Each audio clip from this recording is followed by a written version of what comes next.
Kitabu cha Maira mirongo mifungahe na tandahu mstari wa kwanza hadi wa 12. Mulungu anamanyikana kahi za Juda, dzinare ni bomu kahi za Israheli, makaloge ga Salemu nyumbaye Isayuni. Kuko wabanda mivi ya maadui, wabanda ngao na mishu, silaha za viha. Uwe hewe Mulungu unang'ala jomu, utelenguma kuriko mirima ya kare na kare.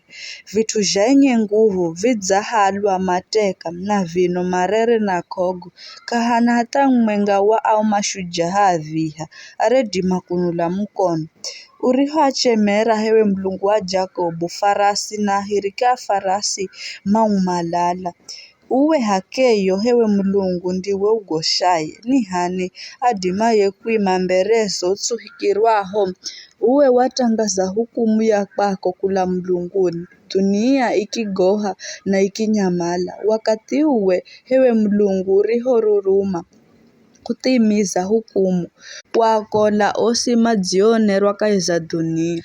Ujeri wenye koro za mudamu zinakurehera nguma, nao mariathiyo vihani mandausa sikukuu za kwao. Musireni Bwana Mulungu wenu mahati genu, si zose jirani mpeni zawadi Mulungu wa kwagosha. Iye anatsereza bomu, anago hewa ni atawalia dunia.